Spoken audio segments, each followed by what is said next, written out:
Salam sejahtera, salam penuh sukacita. Senang sekali bisa berjumpa dengan Bapak Ibu sekalian, terutama para hamba-hamba Tuhan, para dosen-dosen teologi dan mahasiswa teologi dimanapun Anda berada. Karena saat ini saya sedang mengupas tema doktrin baptisan air, dan ini merupakan pelajaran yang sangat penting bagi kita sebagai pelayan-pelayan Tuhan. Karena salah satu ajaran yang terpenting di dalam Alkitab yang harus kita terapkan di dalam gereja adalah baptisan. Nah, jangan sampai baptisan yang kita lakukan itu salah atau keliru di mata Tuhan.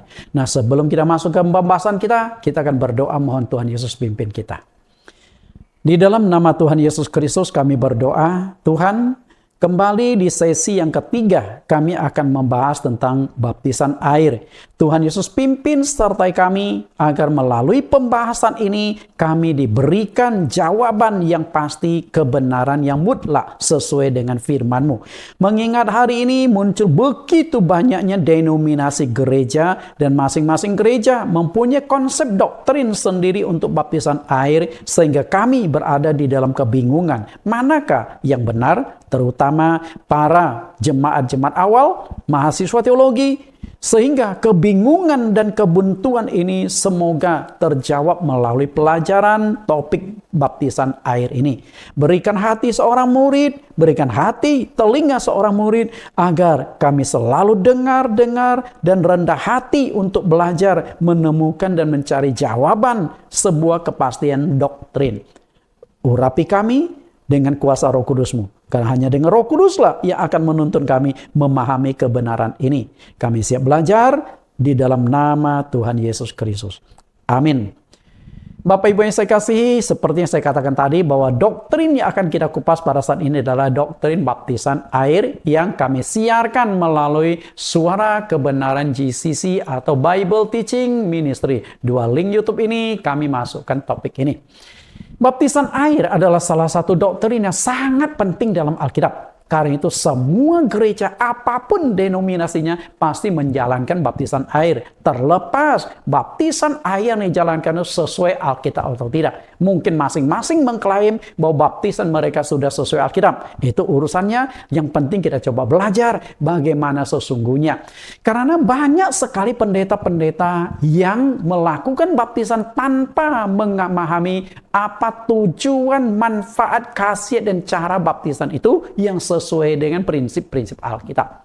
Untuk itulah saya membuat tema yang satu ini cukup panjang, terdiri dari 10 sesi pelajaran. Nah, sesi yang pertama, 3 khasiat baptisan air. Yang kedua sama dengan sesi yang ketiga. Nah, kemudian sesi yang ketiga adalah solusi menyelesaikan dosa manusia. Lalu sesi yang keempat dibaptis dengan cara Islam, kelima di sumber air, yang keenam dalam nama Tuhan Yesus, ketujuh dengan posisi menunduk kepala, kemudian apakah baptisan ulang boleh dilakukan, dan 9 sampai 10 pro dan kontra baptisan air. Dan sesi yang akan kita pelajari pada saat ini adalah sesi yang ketiga, solusi menyelesaikan dosa manusia. Oke, kita akan masuk ke pembahasan ini karena ini sangat-sangat penting. Solusi menyelesaikan dosa manusia. Kalau Anda lihat di layar ini, manusia aktif menyembah di muka bumi. Tapi sayang sekali, begitu banyak agama kepercayaan yang harus mereka sembah dan ikuti. Mana yang benar? Oke? Pergumulan utama yang dihadapi oleh semua agama di dunia itu adalah dosa. Apapun agama kepercayaanmu, musuh yang harus dibereskan, masalah yang harus dibereskan adalah dosa. Karena itulah semua agama itu berupaya memberikan tawaran atau solusi bagaimana cara menyelesaikan dosa. Karena dosa itu yang menjadi penyebab utama putusnya hubungan manusia dengan Allah. Sehingga Allah terasa jauh dan tidak menjawab doa-doanya. Maka semua agama ketika mengajarkan, kenapa doamu nggak dijawab Tuhan? Kenapa engkau jauh dari Tuhan? Dosamu harus dibereskan. Nah, tidak terkecuali agama Kristen pun bergumul terhadap dosa. Makanya di Yesaya 59 ayat 1-3 dikatakan, bukan tangan Tuhan kurang panjang menyelamatkan, bukan telinganya kurang tajam untuk mendengar, tetapi yang merupakan pemisah antara kamu dan Allah adalah segala dosamu. Karena itu semua agama di dunia berusaha mencari, menawarkan solusi kepada umatnya masing-masing untuk menyelesaikan dosa. Terlepas apakah solusi yang ditawarkan itu sesuai Alkitab atau enggak, sesuai dengan firman Tuhan, sesuai dengan cara Tuhan atau tidak. Tentu, jika dosa tidak diselesaikan, dampak yang paling mengerikan dari dosa itu adalah neraka. Dengan kata lain, kalau dosamu belum dibereskan, engkau akan masuk neraka. Nggak ada gunanya engkau aktif beribadah, mengorbankan waktu, tenaga, uang di dalam agamamu kalau engkau tidak diselamatkan. Mendingan nggak usah percaya Tuhan sekalian. Lalu apa sih arti dari dosa itu menurut Alkitab? Ini sudah saya kupas pada sesi yang pertama. Kita ulang sedikit. Arti dosa menurut Alkitab.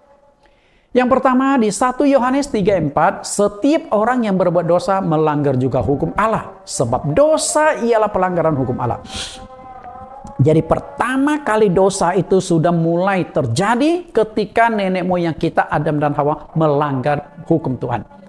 Tentang pohon pengetahuan baik dan jahat, Tuhan berkata di Kejadian pasal 2 ayat 17, jangan kau makan buah itu. Sebab pada hari yang engkau makannya pasti engkau makan. Itu larangan Tuhan. Tapi sayang manusia makan buah pohon itu. Maka sejak makan buah pohon pengetahuan baik dan jahat, manusia dinyatakan sebagai makhluk yang berdosa.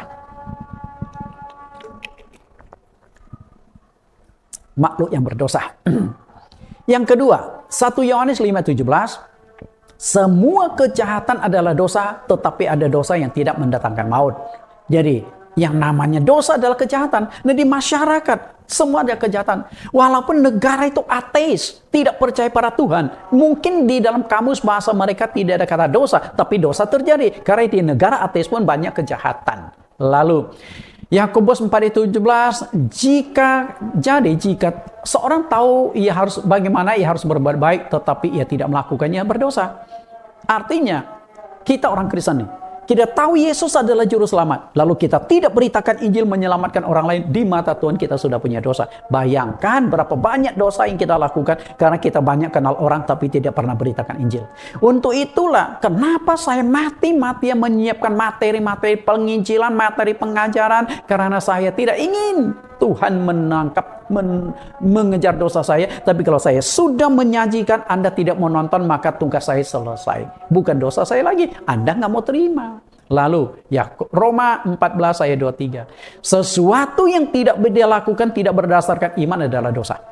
Ketika Anda mendengarkan firman Tuhan, engkau tidak lakukan, engkau sudah punya dosa. Ketika engkau tahu ini loh ajaran yang benar, engkau tidak lakukan, engkau sudah berdosa. Karena itu, setiap hari kita berbuat dosa, baik dosa yang sengaja maupun tidak sengaja, dosa yang kita sadar maupun tidak sadar. Karena banyak orang, terutama di poin pertama, 1 Yohanes 3:4, dosa adalah pelanggaran hukum Allah. Nah, apakah Anda sudah tahu setiap hukum-hukum Allah di Alkitab keseluruhan? Anda tidak tahu, Anda langgar, engkau sudah dosa.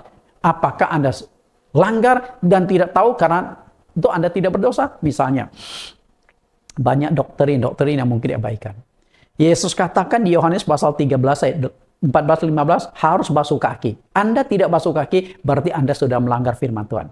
Lalu di 10 hukum Allah, selama ini orang Kristen hanya memegang 9 hukum. Karena hukum yang satu diabaikan, ingat dan kuduskanlah hari Sabat. Itu hukum yang keempat. Nah, ketika engkau mengabaikan hukum yang keempat, ingat dan kuduskan hari Sabat, Anda sudah berdosa. Apakah Anda sadar, mengerti atau tidak? Itu urusan Anda. Sama juga baptisan. Ketika cara baptisan Anda tidak sesuai Alkitab, Anda sudah punya dosa di sini. Makanya ini dia disebut dosa terselubung yang tidak kita sadari.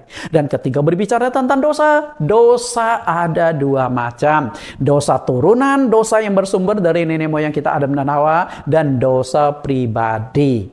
Nah, kedua macam dosa ini kalau tidak diselesaikan, ujung-ujungnya membuat kita masuk ke neraka. Semua manusia tanpa kecuali punya kedua macam dosa ini. Apakah dia itu seorang rohaniwan, seorang rasul, seorang nabi, semuanya punya kedua macam dosa ini. Roma 5 ayat 12, kita lihat sedikit tentang dosa turunan. Sebab itu sama seperti dosa telah masuk ke dalam dunia oleh satu orang, dan oleh dosa itu juga maut. Demikianlah maut telah menjalar kepada semua orang, karena semua orang telah berbuat dosa. Sungguh pun demikian, maut telah berkuasa dari zaman Adam sampai kepada zaman Musa, juga atas mereka yang tidak berbuat dosa dengan cara yang sama seperti yang telah dibuat oleh Adam, yaitu gambaran dia akan datang. Perhatikan kalimat terakhir yang saya catat merah, tidak berbuat dosa dengan cara seperti yang dibuat oleh Adam. Adam makan buah pohon pengetahuan baik dan jahat, kita tidak makan. Tapi karena kita adalah keturunan dari Adam, secara otomatis kita juga ikut menanggung dosa yang diperbuat Adam. Nah, inilah yang disebut dosa turunan. Nah, dosa turunan ini kapan terjadi? Di Mazmur 51 ayat 5 dan 7. Sebab aku sendiri sadar akan pelanggaranku, aku senantiasa bergumul dengan dosaku. Sesungguhnya dalam kesalahan aku diperanakan, dalam dosa aku dikandung ibuku. Ternyata dosa turunan sudah terjadi ketika seseorang di dalam rahim ibunya. Bagaimana mungkin seorang janin yang di dalam rahim ibunya bisa berbuat dosa? Kan nggak mungkin. Apakah dia bergerak di kiri, bergerak itu membuat ibunya sakit, aduh, di perutnya, lalu itu dosa? Justru kalau bayi itu diam-diam dianggap, oh nggak berdosa. Kalau diam-diam berarti bayi perkembangannya tidak normal. Mungkin sudah mati di dalam rahim, kita nggak tahu. Tapi kalau masih ada gerakan, masih ada ulet dia karena terbaring capek, itu bukan dosa. Nah, kalau di dalam kandungan sudah ada dosa, itu pasti menunjukkan dosa turunan, dosa warisan dari nenek moyang kita. Dan akibat dari dosa itu sangat mengerikan. Akibat pertama, terpisah dari Allah. Waktu Adam dan Hawa berbuat dosa, diusir dari Taman Eden. Akibat kedua, Allah tidak akan menjawab doanya. Jadi kalau Anda sudah berdoa tidak dijawab oleh Tuhan, sudah waktunya kita koreksi, adakah dosa terselubung di dalam kehidupan kita atau enggak? Karena kalau orang berbuat dosa masih dijawab doanya oleh Tuhan, dia akan bertobat. Lah, hidup saya masih jelek, masih rusak, tapi Tuhan jawab doaku, berarti Tuhan masih memaklumi aku. Enggak akan bertobat. Yang ketiga, tidak diberkati, sebaliknya dikutuk. Kenapa ekonomimu sulit? Kenapa ekonomimu tidak bangkit? Kenapa usaha ini gagal, usaha itu gagal? Sudah waktunya Anda coba lihat kenapa. Apakah ada dosa terselubung? Ini harus dibereskan. Karena gara-gara dosa, Adam dikutuk, Hawa dikutuk, ulah dikutuk, tanah yang menghasilkan tumbuh-tumbuhan pun dikutuk. Jadi, dampak dari dosa adalah kutukan Tuhan, bukan berkat. Berkat Allah akan mengalir kalau dosamu disuruh dibereskan. Yang keempat, namanya tidak akan tercatat di sorga. Di sorga itu ada sebuah buku, namanya Kitab Kehidupan, yang khusus akan mencatat nama-nama orang yang akan masuk ke sorga. Jika engkau punya dosa, namamu tidak akan tercatat di dalam Kitab Kehidupan, engkau akan masuk ke api yang mengerikan. Dan yang paling mengerikan dari dosa adalah masuk neraka. Karena itu, jika dosa tidak dibereskan, dosa tidak diselesaikan, ujung-ujungnya Anda akan masuk ke neraka. Jadi betapa mengerikannya akibat dari dosa itu Anda tahu? Karena itu, kita akan nonton sebuah cuplikan video bagaimana gambaran tentang neraka. Neraka siksaan jahanam, suatu kondisi di mana orang akan mengalami kertakan gigi mengerikan. Supaya kita lihat. Oke, mari kita nonton cuplikan video pendek ini. Dipersilahkan.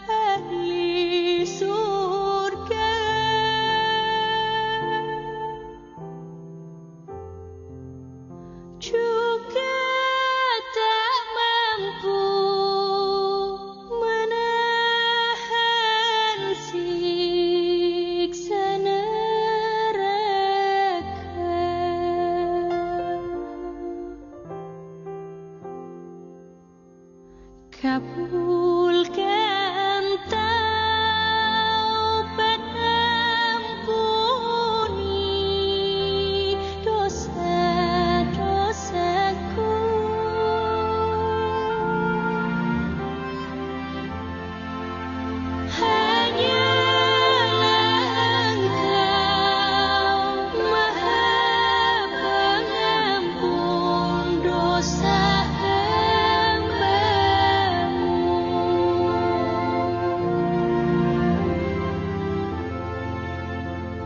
Dosa-dosaku tak terhitung bagai debu.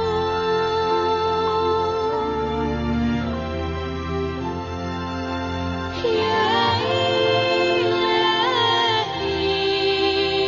ku mohon rahmat kasih-Mu.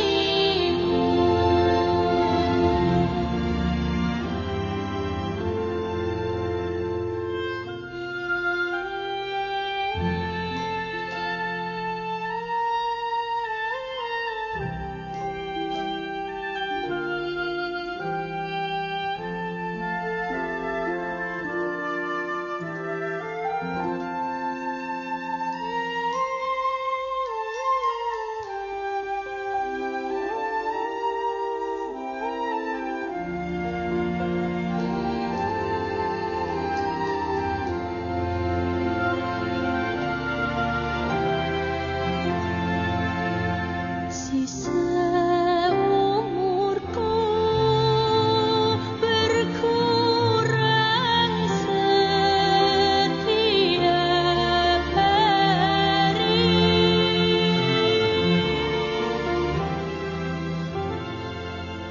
Dosa-dosaku makin bertambah, ya Ilahi.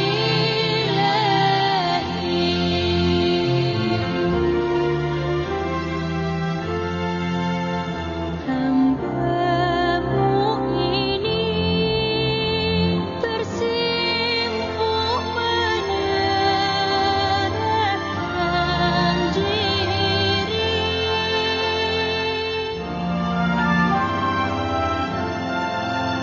Mengaku menyeru dan memohon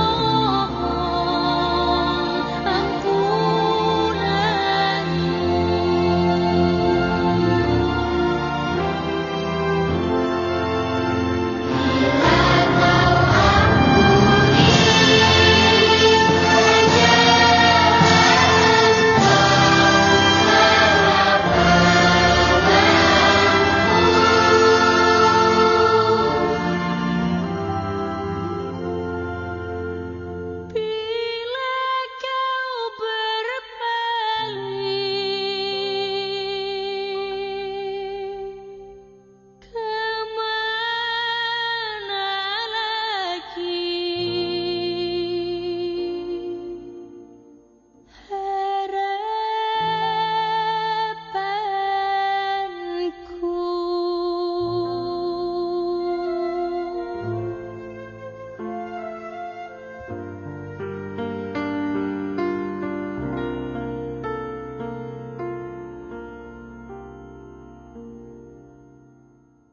Bapak Ibu yang saya kasih, kita sudah menonton cuplikan video. Bagaimana tanggapan Anda? Nah, video itu menjelaskan bahwa setelah kematian masih ada kehidupan. Dan kalau kita tidak masuk ke sorga, maka kita akan mengalami siksaan di neraka, dibakar karena dosa kita. Maka sebelum kita dipanggil Tuhan, sebelum kita mengembuskan nafas yang terakhir, setidaknya dosa itu harus kita bereskan dulu. Tapi persoalannya adalah kapan Anda meninggal? Apakah Anda tahu? Kalau saya tahu umur 100 tahun baru meninggal, saya akan tunggu 99 tahun baru dibaptis. Tapi persoalannya saya tidak tahu kapan saya akan meninggal. Sehingga Pengkhotbah 9 ayat 12 mengatakan manusia tidak mengetahui waktunya. Kalau Anda tidak tahu kapan mati, maka mempersiapkan kematian adalah solusi yang terbaik. Jangan sampai terlambat sehingga tidak sempat dibaptis untuk selesaikan dosa kita. Nah, solusi menyelesaikan dosa itu bagaimana? Kita lihat. Cara menyelesaikan atau menghapus kedua macam dosa itu, Tuhan menawarkan solusi melalui baptisan air. Dengan kata lain, baptisan air punya kuasa, baptisan air punya khasiat untuk menyelesaikan dosa-dosa kita. Kita akan lihat ayat-ayatnya. Bahwa baptisan punya kuasa untuk menyelesaikan dosa. Lukas pasal 33. Ini perkataan dari Yohanes Pembaptis. Dia juga yang membaptis Tuhan Yesus. Maka datanglah Yohanes ke seluruh daerah Yordan dan menyerukan, bertobatlah dan berilah dirimu dibaptis dan Allah akan mengampuni dosamu. Perhatikan kalimat yang saya cetak miring dan dicetak warna merah. Dibaptis dan Allah akan mengampuni dosamu. Menurut saya tidak perlu ditafsirkan lagi karena sudah sangat jelas. Lalu Kisah Rasul pasal 2 ayat 38, jawab Petrus kepada mereka, bertobatlah dan hendaklah kamu masing-masing memberi dirimu dibaptis dalam nama Yesus Kristus untuk pengampunan dosamu. Maka kamu akan menerima karunia Roh Kudus. Penekanan yang sama diungkapkan oleh Rasul Petrus di sini, dibaptis untuk pengampunan dosamu. Berarti khasiat dari baptisan adalah menyelesaikan dosa-dosa kita. Nah, perkataan orang ketiga adalah Ananias. Ananias adalah seorang hamba Tuhan kecil yang tinggal di kota Damsyik. Ketika Saulus melakukan perjalanan ke Damsyik, dia bertemu dengan Tuhan, terjadi pertobatan. Tapi Tuhan terus suruh dia ke Damsyik. Nah, di Damsyik itulah dipertemukan dengan seorang pelayan kecil namanya Ananias. Karena Ananias hanya muncul 1-2 kali, setelah nggak muncul lagi. Artinya bukan pendeta terkenal. Perkataan Ananias kepada Saulus, Kisah Rasul 22:16. Dan sekarang, mengapa engkau masih ragu-ragu? Bangunlah, berilah dirimu dibaptis, dan dosa-dosamu disucikan sambil berseru kepada nama Tuhan. Dosa Saulus itu banyak. Karena dia telah menganiaya umat Tuhan. Memenjarakan, menyiksa, membunuh. Sehingga dalam perjalanan ke Damsyik itulah Tuhan Yesus tegur, Saulus, Saulus, mengapa engkau menganiaya aku? Karena yang dia lakukan kepada umat Kristen, melakukan kepada Tuhan. Dia menyakiti hati Tuhan. Tapi untunglah akhirnya Saulus bertobat, bahkan menjadi seorang rasul yang luar biasa. Kemudian ini perkataan dari Petrus. 1 Petrus 3:21.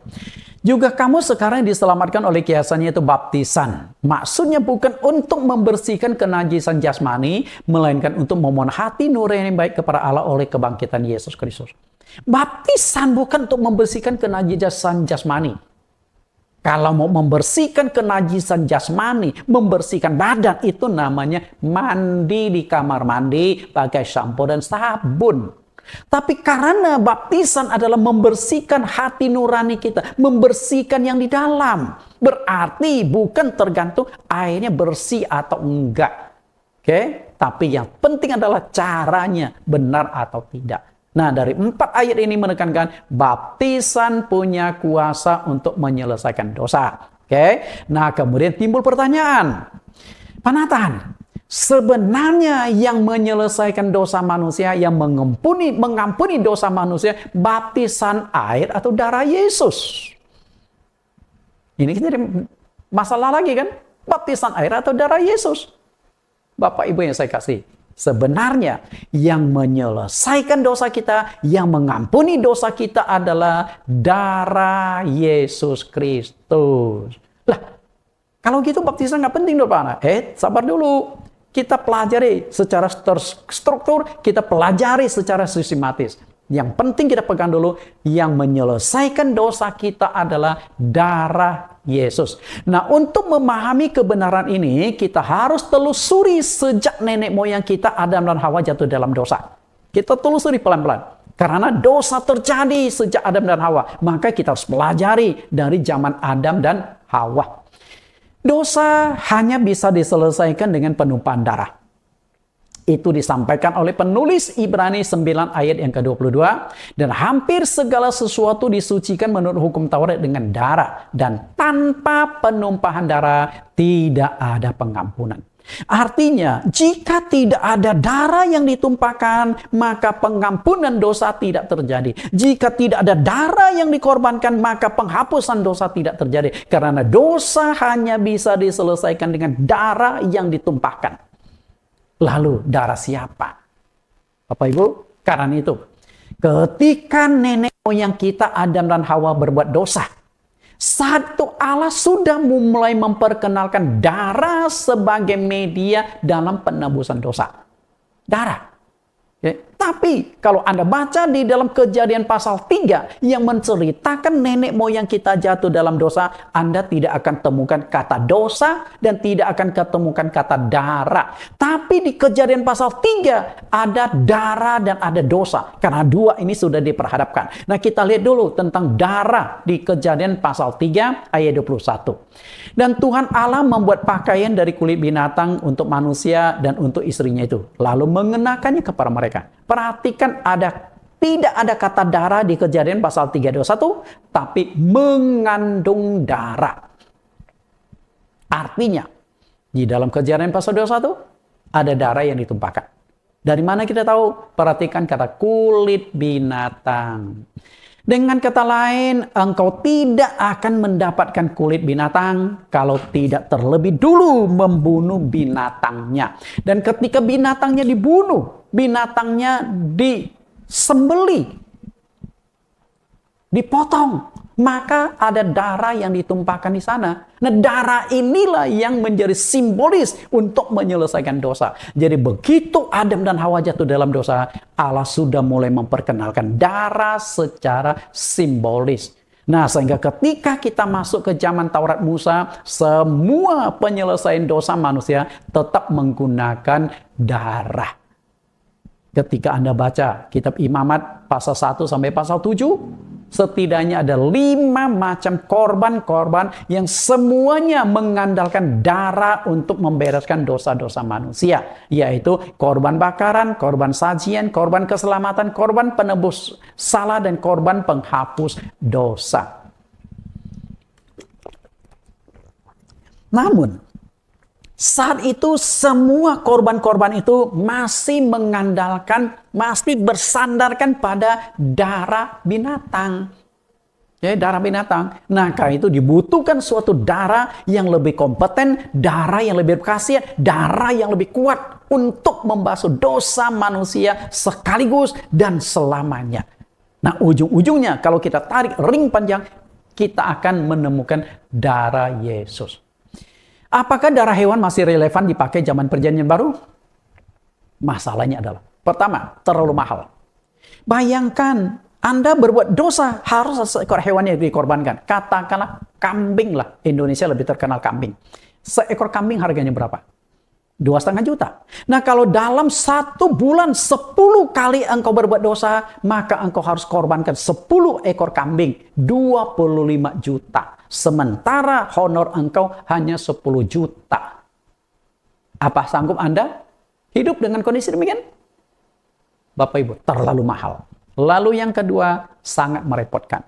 Ketika mempersembahkan korban, bukan berarti hewan sudah dipotong, taruh di atas mezbah, api dinyalakan, lalu Anda pergi ke kantor, selesai dari kantor baru datang lagi. Enggak, Anda harus menjaga sampai selesai korban bakaran. Kemudian dari abu itu dioleskan ke bagian tubuh, menyatakan dosamu sudah digantikan oleh hewan ini. Artinya perlu 1 hari. Nah, kalau 10 hari dalam 1 bulan engkau berbuat dosa, 10 hari engkau tidak bekerja. Setelah itu Anda datang ke bos dengan wajah senang karena dosamu sudah dibereskan. Bos tanya, "Hei, kemana saja 10 hari kau tidak datang?" Anda berkata, "Nebus dosa, bos." "Oh, jadi dosamu sudah bersih dong. 10 hari nggak masuk kerja." "Iya, bos." Lalu bos berkata, "Mulai sekarang tebus saja dosamu. Nggak usah ke kantor lagi." Selesai Anda dipecat. Siapa yang sanggup hidup dengan darah hewan zaman sekarang? Nah, kemudian sangat akan membentuk agama eksklusif. Agama eksklusif adalah agama yang hanya bisa diikuti segelintir orang. Mungkin orang yang punya pabrik, perusahaan, dia nggak usah masuk kantor pun aman, nggak, duitnya masih jalan dan bisa sanggup membeli hewan sebanyak apapun untuk dikorbankan. Tapi berapa banyak? Karena itu dibutuhkanlah pengganti dari darah hewan.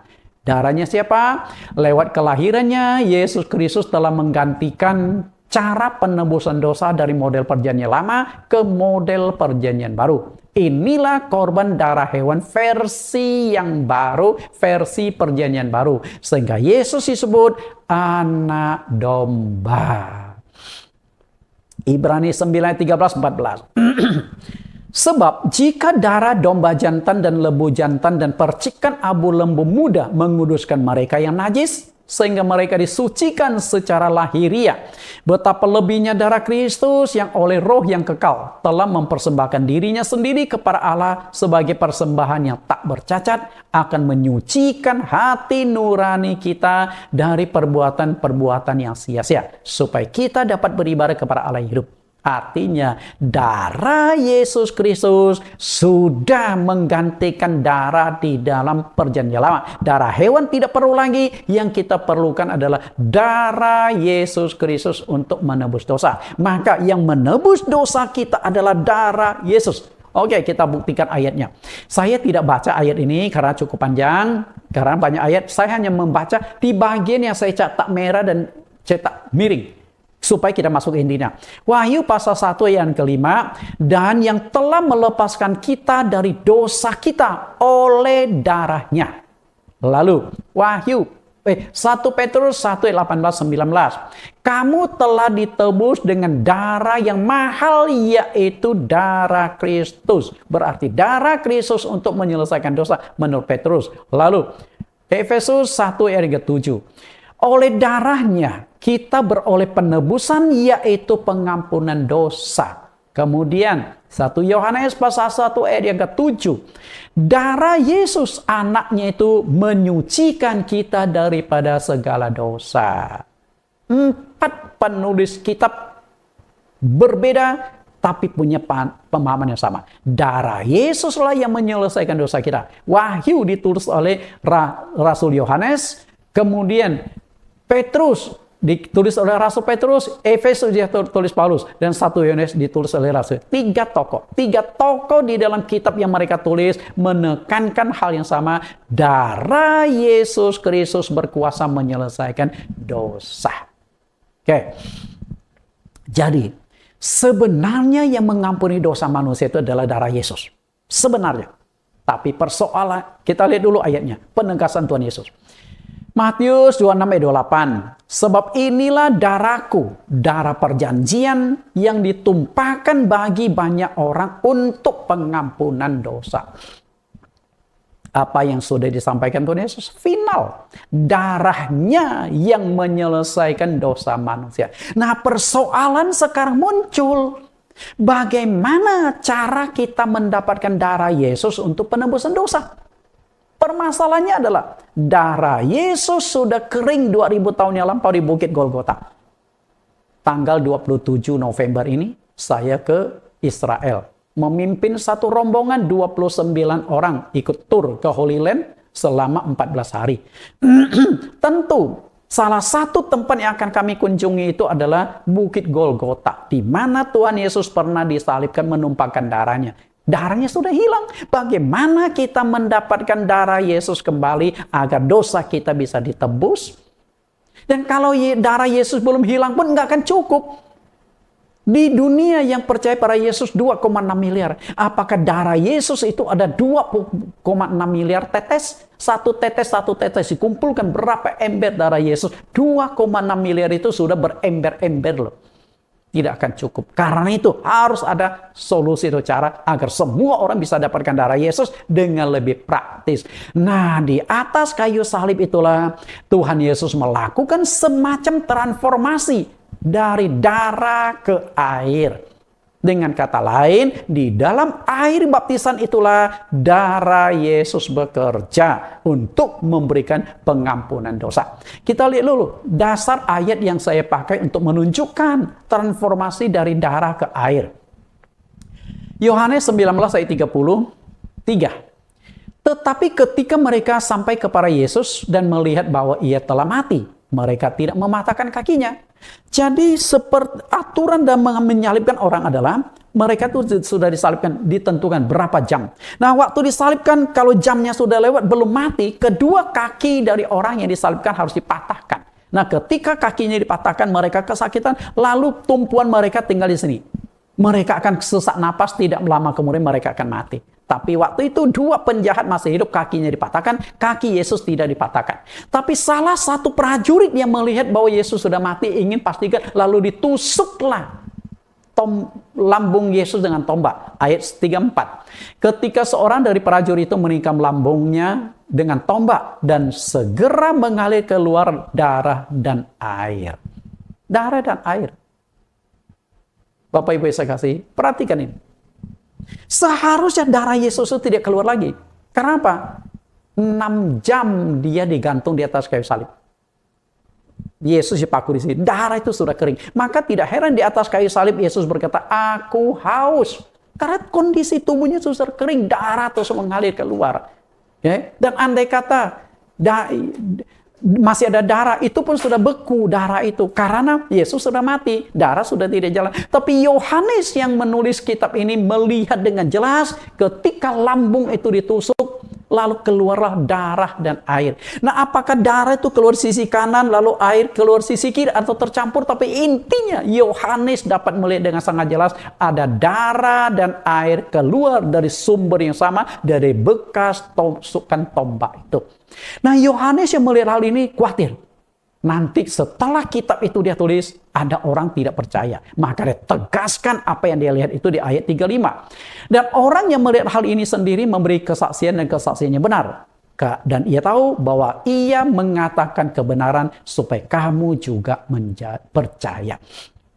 Jadi Yohanes takut orang membaca ini tidak akan percaya. Maka percayalah, dari lambung yang terluka mengalir darah dan air.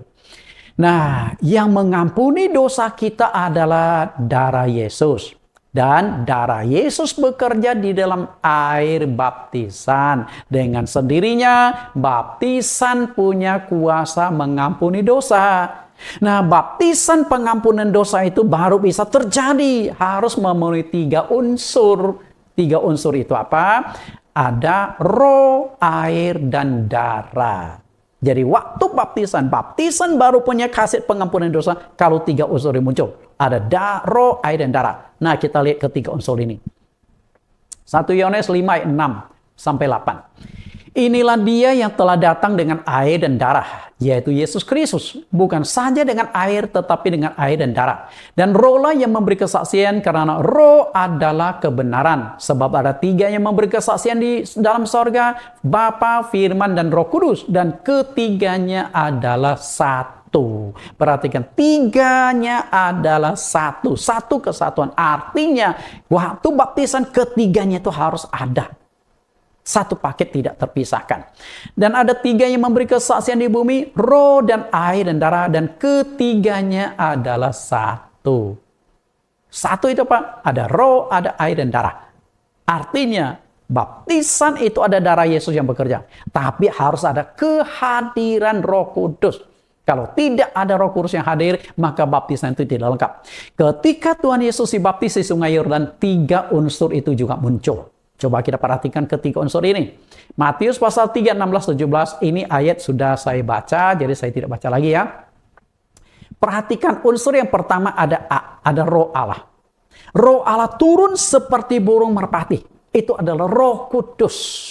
Lalu ada air. Nah, darah di mana Pak? Yesus. Karena darah Yesus mewakili darah yang akan ditumpahkan. Jadi roh, air, dan darah melengkap di sini.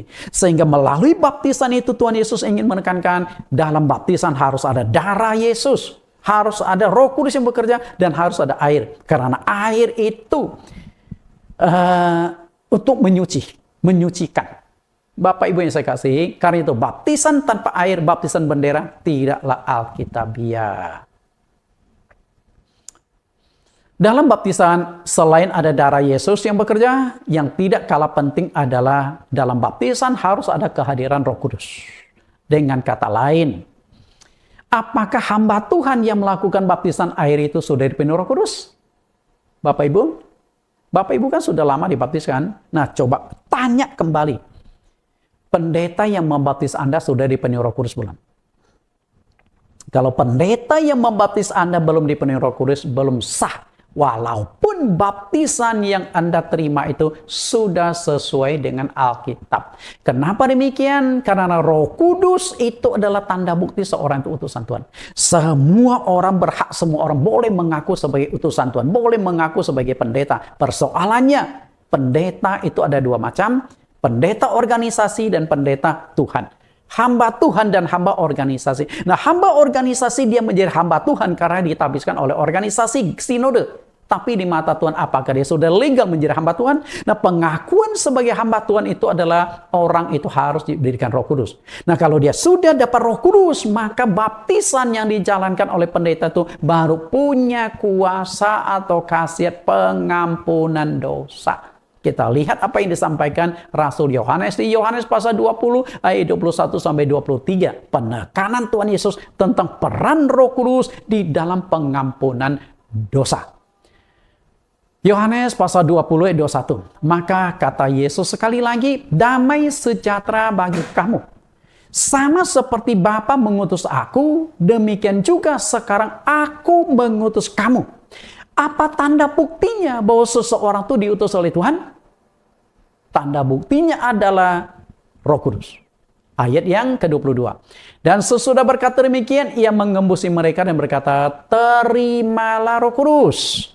Nah, begitu mereka sudah diberikan Roh Kudus, berarti mereka diutus oleh Tuhan. Nah, sang pengutus akan memberikan otoritas. Dan salah satu otoritasnya itu adalah pengampunan dosa. Ayat 23, jikalau kamu mengampuni dosa orang, dosanya diampuni. Dan jikalau kamu menyatakan dosa orang, tetap ada, dosanya tetap ada. Dengan kata lain, kalau pendeta yang melakukan baptis belum ada Roh Kudus, patut dipertanyakan apakah dia itu hamba organisasi atau hamba Tuhan.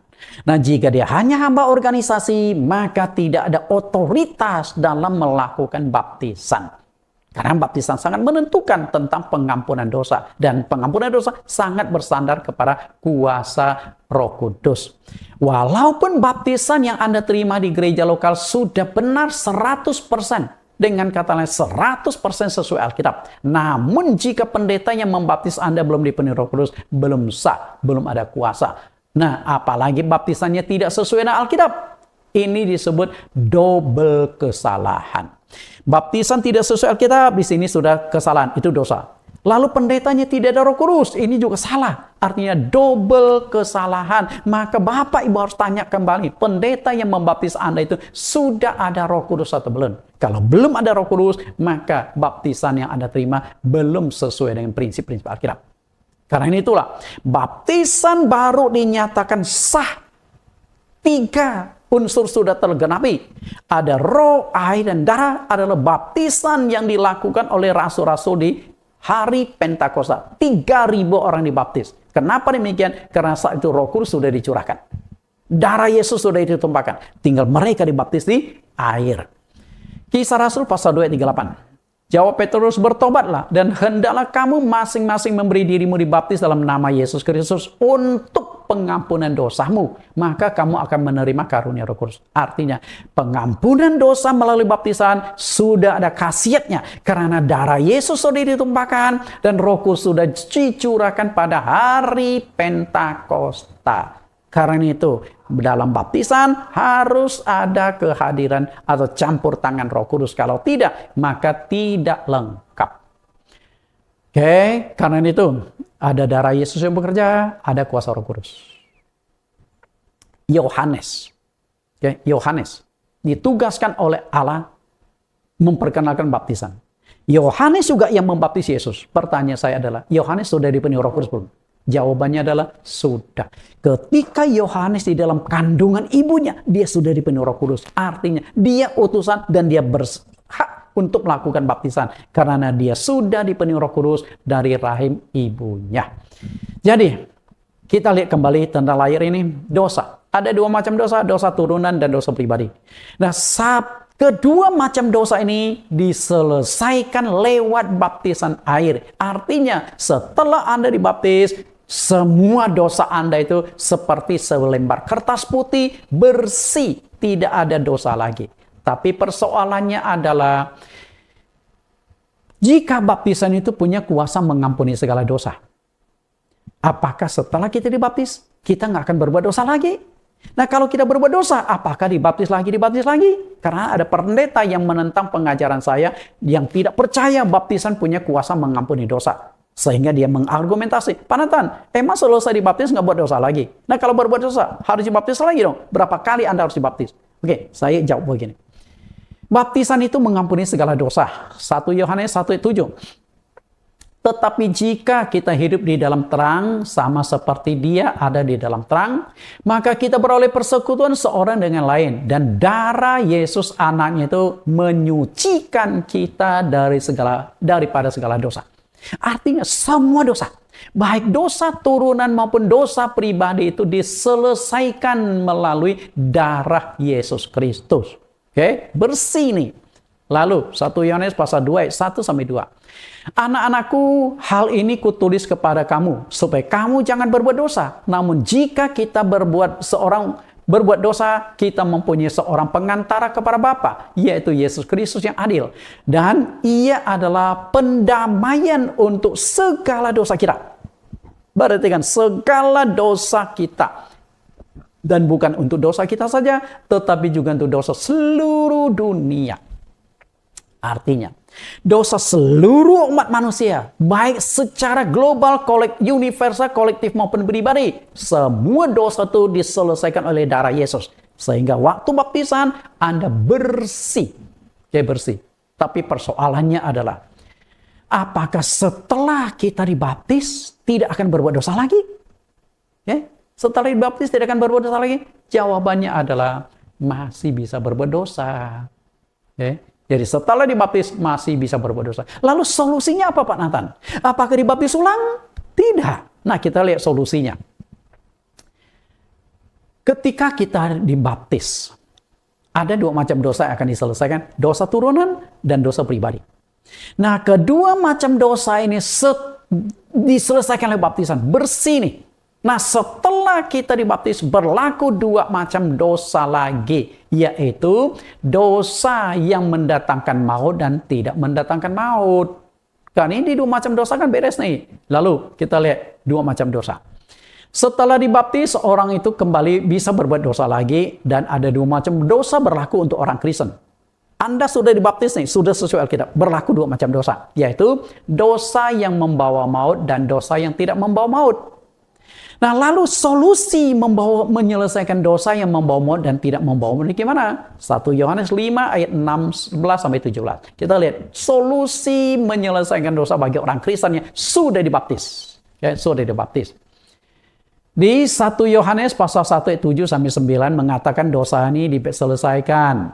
Kemudian 1 Yohanes pasal 1 ayat 7, tetapi jika kita hidup dalam terang sama seperti dia ada di dalam terang, maka kita beroleh persekutuan seorang dengan yang lain. Dan darah Yesus anaknya menyucikan kita daripada segala dosa. Nah ayat 7 berbicara tentang baptisan. Darah Yesus menyucikan segala dosa. Kita sudah dibaptis. Tapi ayat yang ke-8, jika kita berkata bahwa kita tidak berbuat dosa, kita menipu diri kita sendiri dan kebenaran tidak di dalam diri kita. Artinya masih hidup di dunia, masih bisa berbuat dosa. Lalu solusi menyelesaikan dosa itu apa? Ayat yang ke-9. Jika kita mengaku dosa kita, maka ia adalah setia dan adil. Sehingga ia akan mengampuni segala dosa kita dan menyucikan kita dari segala kejahatan. Segala dosa kita bisa diampuni dengan mohon pengampunan Tuhan. Segala dosa, oke? Tapi persoalannya adalah ini dosa yang tidak mematikan. Dosa yang tidak membawa maut. Nah lebih jauh Rasul Yohanes di dalam kitab Yohanes tadi yang kita bacakan pasal 1. Nah sekarang kita baca pasal 5. Jadi harus kita bandingkan. Jangan hanya mengutip satu bagian kita hilangkan bagian ini. Harus disinkronkan. Harus kita buat menjadi standar. Atau kita buat menjadi setara. Ada dosa yang membawa maut dan tidak membawa maut. Nah ini dosa yang tidak membawa maut. Kita mohon pengampunan Tuhan. Tapi ada dosa yang membawa maut. Nah bagaimana solusinya? 1 Yohanes pasal 5 ayat 16-17. Oke, ini dosa yang membawa maut. Dosa yang tidak membawa maut dan yang membawa maut. Ini adalah dosa yang berlaku bagi orang Kristen yang sudah dibaptis. 1 Yohanes 5 ayat 16-17. Kalau ada seorang melihat saudaranya berbuat dosa, yaitu dosa yang tidak mendatangkan maut, hendaklah ia berdoa kepada Allah dan dia akan memberikan hidup kepadanya, yaitu mereka yang berbuat dosa yang tidak mendatangkan maut. Ini dosa yang tidak mendatangkan maut. Tetapi ada dosa yang mendatangkan maut. Tentang hal itu tidak kukatakan bahwa ia harus berdoa. Semua kejahatan adalah dosa, tetapi ada dosa yang tidak mendatangkan maut. Nah, jadi Tuhan Yohanes membagi ini. Dosa yang tidak membawa maut, berdoa mohon pengampunan Tuhan. Sedangkan dosa yang membawa maut, dia berkata, tidak kukatakan ia harus berdoa. Artinya berdoa pun sudah tidak ada gunanya. Karena itu dosa yang membawa maut. Dosa yang tidak bisa diampuni. Lah, mengerikan ya, dosa yang tidak diampuni. Bukankah segala dosa bisa diampuni? Tidak. Nah, dosa yang membawa maut itu, bagaimana solusinya? Setelah dibaptis, kita masih hidup di dunia dan masih sangat berpotensi berbuat dosa. Nah, maka ada dua macam dosa yang berlaku lagi bagi orang Kristen yang sudah dibaptis, dosa yang tidak membawa, dosa yang membawa maut. Nah, dosa yang tidak membawa maut, solusinya adalah berdoa mohon pengampunan dosa dari Tuhan. Maka Yesus ajarkanlah doa Bapa kami, dan ampunilah kami akan kesalahan kami. Setiap hari kita berbuat dosa, setiap hari kita mohon pengampunan Tuhan. Itu dosa yang tidak membawa maut. Tapi dosa yang membawa maut, Yohanes katakan, ada dosa yang mendatangkan maut. Tentang hal itu tidak kukatakan bahwa ia harus berdoa. Artinya, berdoa pun sudah percuma. Nggak ada gunanya lagi. Karena nggak ada pengampunan. Karena itu jangan sampai orang Kristen melakukan dosa yang membawa maut ini. Lalu dosa yang membawa maut itu dosa apa? Di Alkitab hanya ada dua dosa yang membawa maut yang secara jelas tegas ditekankan. Yang pertama, apa itu? Sampai begitu seriusnya, Tuhan tidak bisa memberikan pengampunan lagi. Yang pertama adalah menghujat Roh Kudus. Menghujat Roh Kudus, dosa maut. Markus pasal 3, 28, 29. Aku berkata kepadamu, sesungguhnya semua dosa dan hujat anak-anak manusia akan diampuni. Ya, semua hujat yang mereka ucapkan. Tetapi apabila seorang menghujat Roh Kudus, ia tidak mendapat ampun selama-lamanya. Karena melainkan bersalah karena berbuat dosa kekal. Dosa tidak ampun selamanya, dosa kekal. Ini dosa yang membawa maut. Jangan sampai Anda menghujat Roh Kudus. Lalu, yang kedua, dosa murtad dari Tuhan Yesus. Ibrani 6 ayat 4 sampai ayat yang ke-6. Sebab mereka yang pernah diterangi hatinya, yang pernah mengecap karunia sorgawi, dan yang pernah mendapat bagian dalam Roh Kudus, dan yang mengecap firman yang baik dan dari Allah dan karunia-karunia dunia yang akan datang, namun yang murtad lagi tidak mungkin diperbaharui sekali lagi, sedemikian sehingga mereka bertobat. Sebab mereka menyalibkan lagi anak Allah bagi diri mereka sendiri dan menghinanya di muka umum. Dosa murtad.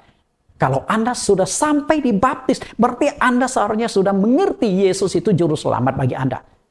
Okay? Tapi Anda murtad lagi, pindah ke agama lain lagi, apapun alasannya. Apakah engkau menikah karena pekerjaan, apapun. Kalau Anda sampai meninggalkan Tuhan Yesus, pindah ke agama lain, dosa yang membawa maut.